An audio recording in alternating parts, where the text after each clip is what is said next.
Eh bah les gars, va falloir sortir le thé là, hein, parce que vous allez rester longtemps dans cette vidéo.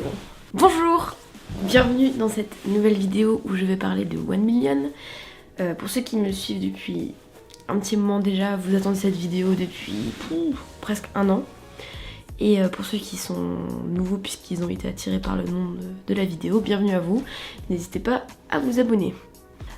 Du coup j'ai pris des cours à 1 Million durant mon année à Séoul puisque j'ai fait un PVT et je vais vous raconter un peu comment ça s'est passé et mon expérience par rapport à ce studio. Alors je vais commencer par vous parler de tout ce qui est renseignements logistiques, comment y aller, les cours, le prix, etc.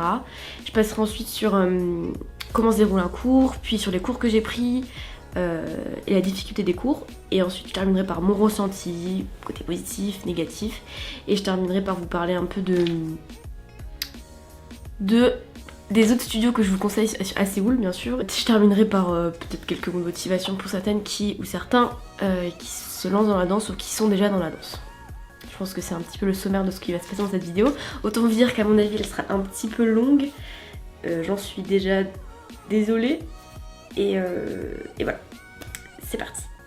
Alors déjà, renseignement, où se trouve ce studio? Donc pour ceux qui connaissent pas, il y en a peut-être qui connaissent pas, c'est un studio de danse à Séoul qui est plutôt réputé dans le monde de la danse, pas forcément auprès des Coréens qui ne dansent pas, parce que j'ai discuté avec certains Coréens qui ne connaissaient pas du tout le studio, et c'est surtout réputé pour les étrangers puisque sur YouTube, le studio a près de 15 millions d'abonnés il me semble, si je me trompe pas, donc c'est très réputé pour les étrangers, pas forcément pour les Coréens, mais voilà, c'est une grosse marque. Et leur studio se trouve à Gangnam, donc dans le quartier plutôt riche, enfin, sous la rivière quoi. Vous y allez en métro, l'arrêt s'appelle, je ne sais plus, Sonjeonyeon, je crois, un truc comme ça, bref je vous le mettrai non parce que vraiment c'est pas du tout l'arrêt le plus simple à prononcer. Vous mettez 5 minutes à la marche, enfin à marcher jusqu'au studio, c'est assez proche. Moi je mettais 1 heure pour y aller, donc autant vous dire que j'avais parfois un peu la flemme, sachant qu'il faut venir un petit peu en avance. Ça je vais vous expliquer. Donc le prix d'un cours coûte 35 000 won, ce qui équivaut à peu près à 29 €. Tout dépend du taux de bourse, mais on va dire 29 €. Vous avez une inscription à faire si c'est la première fois que vous venez, donc vous vous présentez. Le staff parle en anglais, donc là il n'y a pas d'inquiétude, ils parlent tous très bien anglais. Vous vous présentez, vous dites que c'est votre premier cours, il va vous demander des informations personnelles, vous les donnez, il va vous prendre en photo. Donc soyez ce jour un petit peu au top de vous-même. Non je plaisante, moi j'étais dégueulasse et franchement pas grave. Ils vous prennent en photo, ils vous inscrivent, vous payez votre cours, donc si vous voulez prendre un cours, vous payez 35 000 won. Vous pouvez prendre plusieurs cours déjà, ou faire des crédits en fait. Acheter peut-être 4 cours déjà, 8 cours, etc. Vous achetez vos cours. Si vous prenez le cours tout de suite, ce qui est fort possible, hein, vous pouvez le faire, ils vont vous donner un petit ticket. C'est une numérotation en fait, donc par exemple 14, et vous serez la 14e personne à rentrer dans le studio et à vous placer. Il va vous demander de venir 30 minutes avant le début du cours pour vous ranger en fait, pour que vous attendiez à la queue leu. Et voilà, donc vous avez pris votre petit ticket, vous faites votre bail, vous revenez une demi-heure avant le cours, avant le début, puisque vous avez votre numérotation. Et puis après, bref, vous rentrez dans la salle, vous rentrez votre code, parce que vous avez un code personnel. Vous rentrez votre code, vous rendez le numéro, puis vous rentrez dans la salle. A noter que pour être dans les numéros au début, moi je vous conseille en période hors vacances, grandes vacances, parce que c'est là où il y a une fréquentation énorme. Vous pouvez venir une demi-heure à l'avance. Moi personnellement, quand c'était pas juillet-août, je venais une demi-heure à l'avance et j'étais plutôt vraiment bien placée. Après ça dépend des cours et des profs, mais généralement il y a hors saison, il n'y a pas non plus, il n'y a pas des millions de personnes quoi, vraiment c'est pas du tout, moi qui pensais qu'il y aurait énormément de monde, il n'y en a pas tant que ça, c'est souvent les habitués qui sont là, et pas forcément des Coréens d'ailleurs, il y a énormément d'étrangers, hein, donc ça va être japonais, chinois, thaïlandais, américains, russes, français, pas forcément des Coréens. Du coup voilà, c'est le contexte que je peux vous donner. Et si vous venez par contre juillet-août, même voire mi-juin, entre mi-juin et mi-septembre, je pense facile, il faut vraiment venir tôt par contre, genre 1h30 à l'avance, voire 2, parce que je me rappelle j'étais allée avec Emma fin août, on allait faire un cours avec Meiji et Austin, c'était un feat, et on était venu presque 1h30 à l'avance et on s'est retrouvés au numéro 54 et 55, un truc comme ça, enfin... Donc du coup vraiment il y a énormément de monde en été, donc si vous pouvez venir en période creuse, venez en période creuse, et sinon venez en avance. Ensuite, est-ce que tout le monde peut aller, tout le monde peut prendre des cours à 1 Million?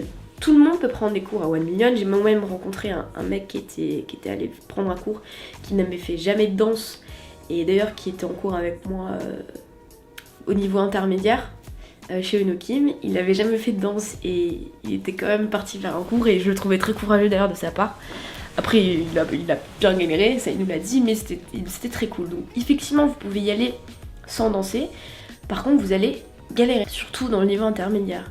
Le niveau débutant pour moi c'est pas forcément un niveau débutant, en tout cas c'est pas le niveau débutant de la France, je ne vais pas vous le cacher. C'est-à-dire que si tu prends un débutant avec Jinwoo ou avec Junsoon, avec Kosung, c'est pas forcément du débutant quoi. Donc oui, vous pouvez galérer, mais après tout dépend de chacun, tout dépend de la rapidité de chacun, comment vous assimilez le cours, etc.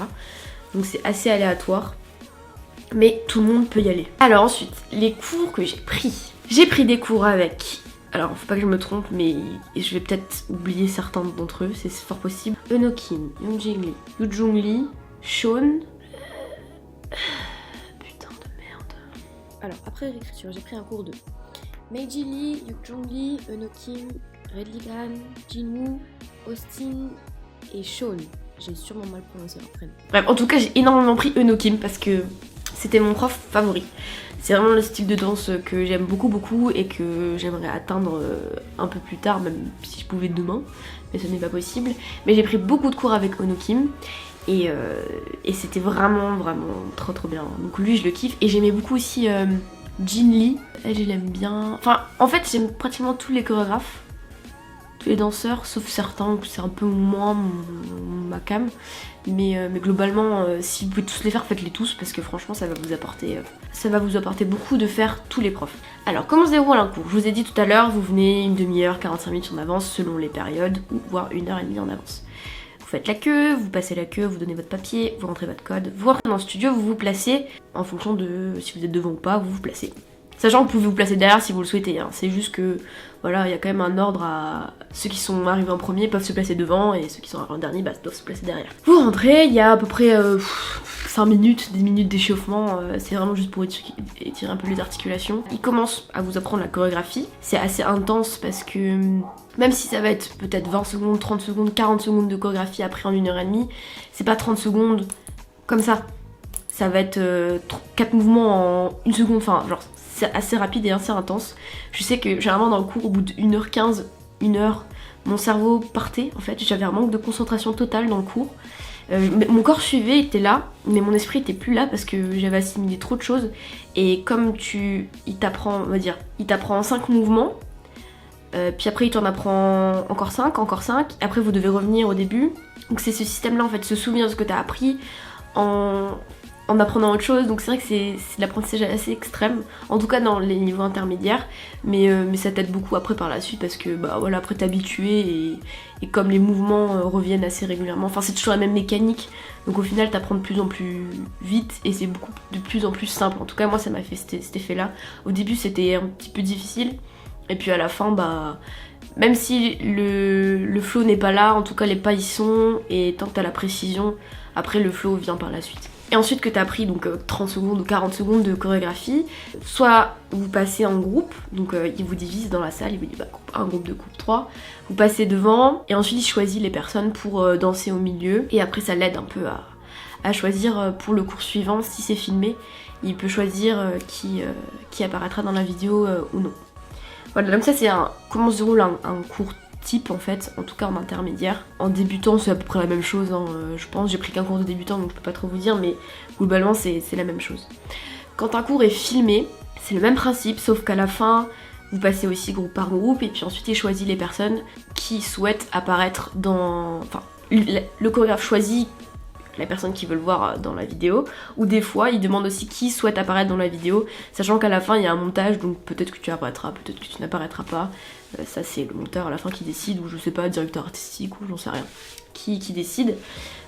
Voilà comment se passe à peu près un cours. Au final, filmé, à la fin ça dure à peu près 15 minutes, 15 minutes, ça va très très vite en fait, hein, ça va super vite. Et c'est assez marrant parce que bon, ils demandent de crier, enfin d'applaudir et tout pendant que les gens dansent. En fait c'est pour motiver les gens tout simplement et pour donner de l'ambiance à la vidéo. Et c'est assez, enfin c'est un peu une mentalité américaine, Los Angeles je trouve, de crier pour motiver les gens. Et je trouve que c'est important parce que quand tu danses, ça te donne des ailes en fait. Donc c'est bien qu'ils aient cette manière de faire. Puis des fois même les gens crient, enfin moi je savais que je criais pour rien des fois parce que je trouve ça super stylé, donc voilà. En tout cas ils te demandent de mettre de l'ambiance dans les vidéos. Donc dans tous les cours non, il n'y a pas tout le monde qui crie à chaque fois, mais en tout cas quand c'est filmé, les gens sont enjoués, je sais pas comment on dit ça, mais ils sont contents. Est-ce que moi je suis apparue dans une vidéo ou pas? Eh bien tout simplement non, vous avez dû le voir, j'apparais des fois en figurante dans les vidéos. Je n'apparais pas pour plusieurs raisons. La première c'est que j'allais pas forcément au deuxième cours qui était filmé. Voilà, donc je peux pas apparaître dans une vidéo si j'y suis pas, hein, forcément. La deuxième raison c'est que au tout début, quand j'y allais, je voulais pas apparaître dans une vidéo, donc je me cachais énormément. Puis c'est pas comme si non plus ils me cherchaient du regard, hein, je vais pas vous mentir. Je n'avais pas forcément envie d'apparaître dans une vidéo parce que je sentais pas l'utilité. J'étais pas forcément confiante et j'étais pas venue à 1 million pour apparaître dans une vidéo absolument. Moi je voulais surtout apprendre en fait et changer de style et m'améliorer sur d'autres mouvements que j'avais pas dans mon corps en fait tout simplement. Et puis au fur et à mesure que les cours, que j'y allais etc. et les gens autour de moi, donc ça peut être mes potes ou ça peut être les abonnés qui me disaient oui c'est quand que t'apparais dans une vidéo etc. J'avais eu l'envie mais pas forcément pour les bonnes raisons, c'était surtout pour satisfaire en fait les autres et pas forcément moi-même. Apparaître dans une vidéo ça peut te conforter l'idée que tu danses bien en fait, que t'as eu de la reconnaissance du professeur, donc évidemment ça fait du bien, mais en même temps c'est pas parce que t'apparais dans une vidéo que tu es la meilleure et inversement ce n'est pas parce que tu n'apparais pas dans une vidéo que tu n'es pas bon. Et ça je pense que c'est important que je vous le dise parce que pour ceux qui y vont et qui souhaitent absolument apparaître dans une vidéo qui n'apparaissent pas dans une vidéo, sachez que ce n'est pas grave et que c'est pas parce que vous n'êtes pas choisi que ça vous fait quelqu'un de mauvais et que ça remet pas en question tous les efforts que vous avez pu faire pendant un cours ou tout au long de votre carrière entre grands guillemets de danseur ou peu importe. Donc vraiment je tiens à préciser parce que mine de rien moi ça m'a mis une pression inutile en fait quand j'allais en cours, en tout cas quand j'allais à la deuxième partie qui était filmée, je voulais à la fin être absolument filmée et vous l'avez vu d'ailleurs ma déception sur Instagram, des fois je la postais parce que j'avais pas été choisie. J'avais été choisie au premier cours pour apparaître à la fin mais pas au deuxième où c'était filmé donc des fois c'était très très frustrant et ça peut être vexant mais au final c'est pas grave si un prof vous choisit pas, un autre le fera peut-être ou alors vous choisirez tout seul parce que vous finalement pour vous mettre en avant dans certaines situations. Donc c'est vrai qu'à la fin moi ça m'a mis un peu de pression inutile, vraiment vous la mettez pas comme moi j'ai pu le faire ou comme peut-être d'autres le font aussi parce que c'est vraiment pas nécessaire. Donc ça m'amène en fait sur les points positifs et négatifs du studio. Je vais commencer par les négatifs parce qu'ils sont tellement minimes que du coup je vais commencer par ça comme ça c'est fait. Ça m'a mis une pression en fait inutile comme je vous l'ai dit tout à l'heure puisque le studio est réputé et que apparaître dans une vidéo c'est un peu un accomplissement et ça fait du bien à l'ego, on va pas se le cacher. Ça m'a mis une petite pression qui était nulle parce que j'essayais de tout faire pour apparaître dans une vidéo alors que c'est pas du tout une attitude qu'il faut avoir parce que la danse ça se résume pas non plus juste à prendre des vidéos à les montrer aux gens. Moi je le vois autrement, la danse pour moi c'est quelque chose de viscéral, c'est des fois tu danses ça veut rien dire, c'est pas forcément de la performance, c'est quelque chose de très émotionnel donc quand c'est trop le côté performance des fois ça supprime en fait les émotions que tu peux ressentir quand tu danses et ça a un côté négatif. Après il y a deux trucs dans la danse, c'est très émotion ou alors très performance et moi j'aime les deux en fait. Donc évidemment la performance j'adore ça et juste danser pour danser c'est trop cool mais faut pas oublier aussi ce côté là de la danse qui est une libération du corps, de l'esprit, tout.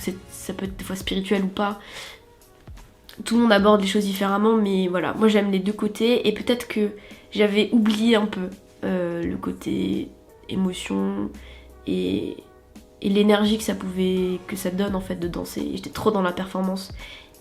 Et du coup c'est ça le côté un peu négatif que je retiens, c'est que j'étais trop dans vouloir apparaître dans une vidéo donc j'étais... non plus j'étais pas obsédée mais quand même pas. Mais voilà donc ça peut gâcher en fait certains cours. Je sais que un des derniers cours que j'ai pris et j'avais tellement tout donné pour avoir dans une vidéo et j'ai pas été choisie à la fin alors que comme je vous ai dit tout à l'heure j'avais été choisie au cours d'avant. À la fin je voulais même plus être là en fait, genre c'est complètement con. J'étais là genre ouais bon c'est bon quoi j'ai pas été choisie donc les couilles. Alors que pas du tout. Il faut profiter de cette heure et demie où vous êtes là parce que déjà vous avez payé mais aussi parce que c'est un plein d'énergie par rapport aux autres, par rapport aux cours, par rapport aux profs. Et il faut surtout pas vous coller en tête l'idée de vouloir absolument apparaître dans une vidéo parce qu'en fait on n'est pas là pour ça. On est là pour juste apprendre, s'imprégner du style du chorégraphe, de s'imprégner de l'énergie du cours et c'est tout. Et partez dans cette optique là, vraiment ne lâchez pas cette idée là. Et si vous apparaissez dans une vidéo, tant mieux et c'est trop cool. Si vous n'apparaissez pas, c'est pas grave, vraiment pas grave. D'ailleurs, je vais vous parler un peu parce que souvent on me demande la concurrence entre élèves, enfin entre ceux qui sont au studio. Pour moi, il n'y en a aucune en fait. Il n'y en a vraiment aucune. Les gens sont là pour danser, ils s'en foutent de savoir si tu danses bien, tu danses mal. Ils s'en fichent en fait, ils sont là pour eux, pour kiffer un moment. Et il n'y a pas de concurrence en fait. La concurrence, au final, dans ta tête, tu la crées toi-même. Moi, j'ai vécu aucune concurrence. La seule concurrence, c'était contre moi-même, c'est-à-dire je me trouvais pas assez fort, donc je faisais en sorte de l'être plus ou pas. Je me jugeais moi-même, mais les autres entre eux ne te jugent pas.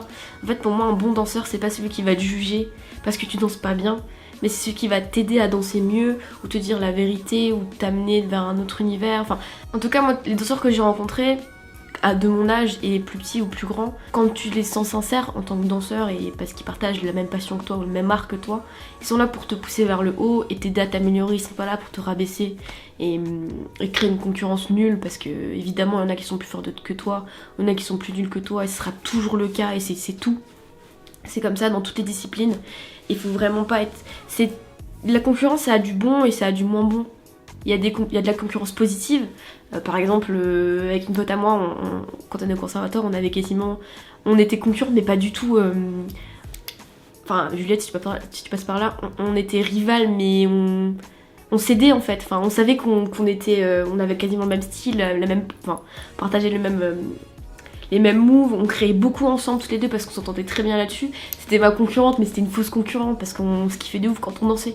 Donc je pense que c'est la bonne concurrence, et la mauvaise c'est quand on va te rabaisser dans ce que tu fais, qu'on va dire que t'es nul. Et je sais que dans des cours ça peut être ça. Si vous êtes danseur, ne soyez pas dans la concurrence parce que c'est quelque chose de mauvais, ou soyez dans la concurrence positive. Et je passe pour une grosse meuf de bisounours, mais j'en ai vu des cons, et vraiment il n'y a rien de plus mauvais que d'être concurrent et d'être méchant avec les autres danseurs quand vous êtes vous-même danseur, parce que ça vous apporte rien du tout. Donc vraiment ne soyez pas dans cette optique là, et en tout cas One Million ils ne sont pas du tout dans cette optique là. Vraiment pas du tout. Après on n'est pas tous potes entre nous, on va pas se checker, on va pas rigoler machin et tout, mais il y a une bonne ambiance, les gens sont là pour te motiver. Vraiment c'est très positif, donc n'y allez pas en ayant peur des autres. Parce qu'au final, la seule personne qui vous fera le plus peur, c'est vous-même. Et ça, c'est une bonne phrase de philosophe sortie du Skyblog. J'ai quand même beaucoup parlé de trucs négatifs, mais ça a apporté sur quelque chose de positif. Les choses positives, évidemment, il y en a 1 million. Le niveau de la qualité du cours est est ouf. Donc ça va vous apporter énormément. La qualité des profs est incroyable. Ils se remettent en question. Les danses pratiquées sont quelque chose de moderne dans le sens où c'est quelque chose qui est actuel, ils utilisent des musiques actuelles, ils font attention à leurs élèves. Évidemment dans le cours ils sont pas là un par un à te corriger, mais si t'as des questions tu peux les poser, c'est très positif, t'apprends beaucoup, même en un cours moi j'avais appris énormément, tu te remets en question. Tu es dans un environnement de danseurs qui sont très très motivés, donc toi ça te motive encore plus, ou ça peut te démotiver selon ton mood, mais en général c'est très très positif. Ça t'apprend beaucoup sur t'as même les attitudes à avoir que t'as pas forcément. Pour moi la danse c'est aussi quand tu fais de la performance, tu dois te la péter en fait. Pour moi c'est un peu ce côté là très show off, donc très... genre t'es de queen quoi, quand tu danses t'es au-dessus de tout le monde, et cette mentalité faut l'avoir aussi quand tu danses parce que ça dégage en fait, tu te dégages beaucoup, et là-bas c'est un peu ce truc là. Les gens sont très swag, je sais pas, ils ont un côté... c'est marrant parce que quand tu vois un danseur, quand il est normal, bon, bah, il est comme ça, genre tranquille, et dès qu'il danse, bah il y a un masque, et genre j'adore cette sensation où t'es là genre, la petite... bon, il y a beaucoup d'asiates, hein, bien forcément dans mes cours, la petite asiate qui paraît toute gentille et tout, et bah quand elle danse, et bah là... Elle tue tout le monde quoi, et j'aime trop ce changement de face, et tu l'apprends beaucoup à One Million, de changer tes attitudes, ton regard, de copier les autres pour faire mieux, enfin vraiment tu t'inspires de tout le monde en fait, et des meilleurs bien sûr qui sont là, même si tout le monde est très très bon, ça je vais pas vous cacher, tout le monde a un très très bon niveau, et ça vraiment c'est super parce que ça change en fait de ce que moi j'avais l'habitude de voir en France, en tout cas dans les cours que j'ai pris qui sont de type hip-hop. Donc ça c'est tous les points positifs que je peux vous parler de One Million. J'ai rencontré aussi des gens, souvent des Français, puisque quand t'es en cours et que t'es tout seul, parce que moi j'allais souvent à One Million toute seule, et que tu tombes sur un Français, bah tu discutes un peu, t'échanges. J'avais rencontré une abonnée aussi qui est devenue une pote avec qui j'y allais de temps en temps. Donc tu fais des rencontres. Évidemment c'est assez communautaire au final parce que les Français se retrouvent avec les Français, les Américains avec les Américains, les Japs avec les Japs, etc. Mais ça évite pas pendant le cours d'échanger, puisque quand vous êtes choisi à la fin, bah, vous êtes entre nationalités, donc vous pouvez vous échanger quelques mots, ou vous-même vous partagez un regard ou un mouvement ensemble. Donc c'est aussi beaucoup d'échanges, et la danse fait partie de cette mentalité là aussi, de partager avec les autres. Même si des fois, moi j'allais en cours juste pour apprendre et pas forcément pour partager avec les autres, quoi. Je voulais juste m'améliorer et voilà. Ça dépend de votre mood en fait, tout simplement. Ça dépend vraiment de votre mood. Mais voilà, ça c'était les choses positives que je peux vous parler. Je crois que j'aurais encore 1000 choses de positifs à vous dire sur le studio. Mais ouais, c'est vraiment tout ça que je retiens, je pense. Et surtout que bah voilà, j'ai dépassé, je suis sortie complètement de ma zone de confort. J'ai appris de nouvelles choses et je le ressens maintenant. J'aborde les choses autrement, même par rapport à la musique, par rapport aux gens. Donc j'ai appris plein de choses et j'en retiens énormément. Et j'ai juste envie d'y retourner en fait, tout simplement. Et je pensais pas avoir fait ce que j'ai fait, et là-dessus j'en suis très fière d'y être allée des fois, souvent même toute seule, de m'avoir forcée, d'avoir essayé de tout donner et d'être satisfaite en sortant du cours en mode genre ouais, j'ai fait ce que j'avais à faire et j'aurais pas pu faire mieux de toute façon. Donc là-dessus je suis assez fière de moi, de m'être dit bon bah tu remets en question tout ce que t'as fait jusqu'ici, et ça a plutôt bien fonctionné en tout cas. Donc là-dessus je suis super contente. Le seul hic c'est effectivement de ne pas être dans une vidéo, mais encore une fois c'est pas grave. En tout cas moi j'en retiens beaucoup, et ça me permettra par la suite de vous sortir des chorégraphies, d'oser plus tout simplement, d'avoir plus confiance en moi, et voilà. Je pense que ouais, c'est ça qu'il faut retenir en fait, c'est que ça m'a permis d'avoir plus confiance en moi et de me dire qu'en fait j'étais capable de faire des choses que je ne connaissais pas. En tout cas en danse, après dans d'autres disciplines j'en sais rien, mais je suis assez contente de moi là-dessus. Quand je regardais des vidéos de Nokin il y a 1 an et demi, 2 ans, je me disais pas genre je peux faire ça. Et au final à chaque fois que j'allais dans un cours, que je pensais que j'y arriverais pas, et en fait j'y arrivais parce que je pense que c'est aussi très dans le mental au final. Et quand t'es dans cette optique là d'essayer, même si tu penses que tu peux pas y arriver, au final t'y arrives parce que bah y a pas de raison que t'y arrives pas en fait. Évidemment que tu peux faire des erreurs et que ça peut être difficile, mais si tu mets tout ton cœur, y a pas de raison que ça fonctionne pas. Pour tous ceux qui veulent aller à One Million, ou alors ceux qui dansent tout simplement, ou ceux qui sont un peu dans le délire de cover K-pop comme moi je le suis, et qui ont des gros doutes par rapport à leur capacité de danse, ou qui se remettent beaucoup en question, sachez que vous n'êtes pas déjà tout seul, hein. Je suis dans la même situation que vous, tous les jours. Et je pense que se remettre en question c'est important aussi, mais pas trop des fois. Sachez que souvent on me demande comment je fais pour m'améliorer, pour danser, etc. Comment j'ai appris la danse. De toute façon, comment j'ai appris la danse, je vous raconte dans une autre vidéo parce que mon parcours est assez long et assez tumultueux. Donc si vous êtes intéressé, lâchez votre pouce bleu. Non, en vrai, il n'y a que le travail qui permet de vous améliorer. C'est le seul secret en fait dans toutes les disciplines. Effectivement, il y en a qui sont très talentueux, t'as l'impression qu'ils bossent pas.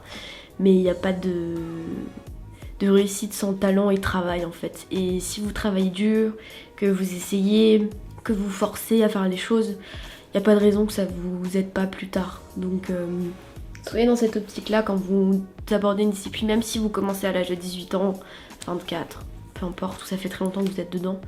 Si vous travaillez dur, il n'y a pas de raison que ça ne fonctionne pas. Donc même celles qui commencent, qui m'envoient des messages, celles et ceux d'ailleurs qui m'envoient des messages parce qu'ils commencent à danser assez tard, c'est-à-dire 16, 18 ans, ou bah encore tard c'est un grand mot, mais 20 ans. Effectivement vous aurez plus de difficultés que quelqu'un qui a commencé à 3 ans, c'est évident. Mais ça veut pas dire que vous pouvez pas être bon dans ce que vous faites. Loin de là, moi j'ai rencontré des gens qui ont commencé la danse à 18 ans et qui sont aujourd'hui meilleurs que moi, meilleurs que d'autres, et qui sont bons dans leur style et qui travaillent dur tous les jours pour être au niveau auquel ils sont aujourd'hui. Donc ne vous mettez pas trop de pression là-dessus, parce que même moi je peux m'en mettre aussi en me disant putain j'ai 22 ans, c'est un peu tard pour pouvoir être au top. Mais en fait il y a un moment où si l'âge nous bloque, on n'avance plus quoi. Donc il faut vraiment pas vous donner des barrières comme ça, enfin vous mettre des barrières sur votre âge ou voilà. Essayez en tout cas, essayez de le faire, essayez de faire au mieux, travaillez dur, et il y a un moment où ça va payer de toute façon. Moi en tout cas ça m'a amené à aller jusqu'à 1 million et j'en suis très contente. Ensuite je voulais à la fin, avant que vous partiez, vous conseiller d'autres studios, notamment un que j'aime beaucoup qui s'appelle Just Jerk Academy. Alors évidemment c'est dit à la française, hein. Mais pour moi c'est un studio qui équivaut à 1 million, voire un tout petit peu supérieur au niveau des chorégraphies, des chorégraphes qui sont dedans. Sachant que généralement les professeurs ils sont issus d'un crew en fait qui s'appelle Just Jerk et ils sont incroyables, donc je vous invite à les suivre sur Instagram parce que vraiment ils sont ouf et à prendre des cours chez eux aussi, vraiment. Après voilà, ils parlent pas trop anglais donc voilà, mais j'ai vu beaucoup d'étrangers, enfin j'ai vu quelques étrangers apparaître dans leurs vidéos, donc franchement je pense que c'est possible et il y en a qui parlent anglais je pense. Donc vraiment je vous invite à aller voir ce studio parce qu'il est ouf. Ok d'accord, la marque 1 million est quand même vachement supérieure et voilà, et c'est ouf, mais Just Jerk c'est vraiment un bon studio aussi, donc si vous pouvez vous aventurer aussi dans ces studios là, faites-le. Il y a aussi Prepix Studio qui est pas mal, il y a Viva Dance Studio je crois, mais je vous mettrai quelques studios en description pour que vous alliez voir parce que pour moi il n'y a pas que 1 million, effectivement c'est le plus connu, mais il y en a d'autres qui sont extrêmement bons, sachant qu'en Asie et notamment en Corée du Sud, il y a beaucoup de très bons danseurs. Si vous avez encore des questions, n'hésitez pas à les mettre en description. Vous pouvez bien sûr aimer la vidéo, la partager et vous abonner, surtout petits nouveaux qui apparaîtront par là. Et puis je vous invite du coup à nous suivre sur Instagram et sur Twitter. Merci d'avoir regardé cette vidéo, je vous dis à la semaine prochaine, prenez soin de vous, la bise.